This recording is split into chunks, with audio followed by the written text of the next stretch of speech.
Le Salon de Genève, c'est évidemment l'occasion pour tous les constructeurs de présenter énormément de nouveautés.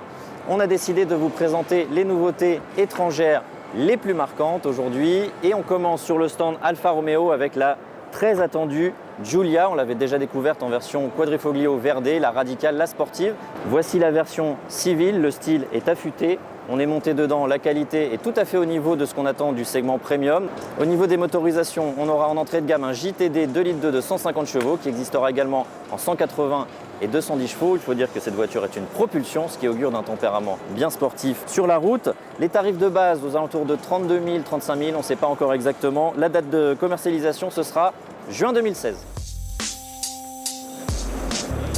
Sur le stand Audi, cette année, la voiture qui brille, c'est le Q2. Elle débarque sur le segment des SUV urbains qui est dominé aujourd'hui par les seuls constructeurs généralistes, Renault Captur, Peugeot 2008. Alors au niveau esthétique, c'est du Audi classique, une calandre octogonale. Dans l'habitacle, c'est un style qui s'inspire de celui des Audi A1 et A3. Au niveau des motorisations, on aura une gamme de puissance qui s'étale de 95 à 150 chevaux. Il y aura même plus tard un SQ2 de 230 chevaux, on nous l'annonce d'ores et déjà. Il y a fort à parier que si ce Q2 fonctionne sur le segment, on verra débarquer très très vite BMW et Mercedes.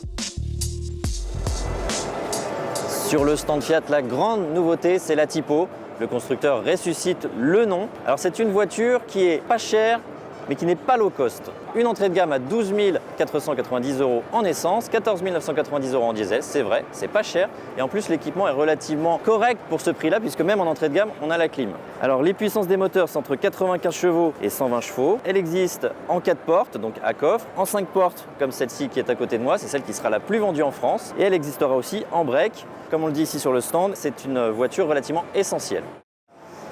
Et nous sommes maintenant sur le stand Mercedes où le constructeur présente une nouveauté très attendue ici à Genève. C'est la nouvelle Mercedes Classe E, la berline vraiment statutaire de Mercedes. Alors au niveau esthétique, on retrouve tous les codes actuels de la marque. Et même si on ne faisait pas attention, on pourrait croire que c'est une grosse classe C ou alors même une petite classe S. Alors elle grandit par rapport à l'ancienne, elle fait 4 cm de plus, on arrive à 4,92 m, un beau bébé.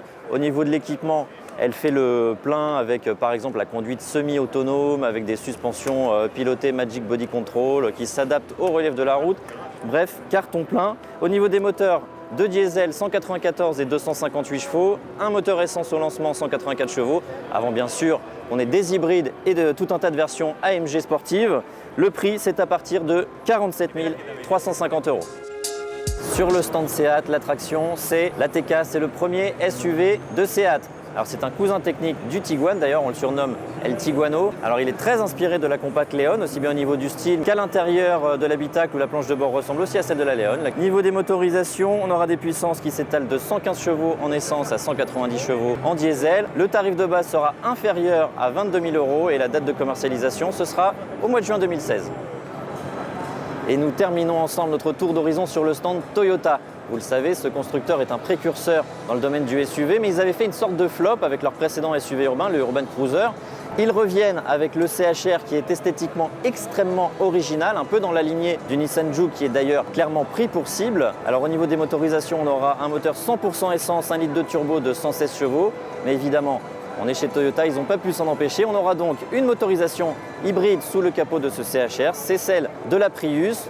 Donc de l'écologie, des consommations mesurées. Venez découvrir ce CHR et les autres nouveautés étrangères au Salon de Genève. Vous en prendrez plein les yeux.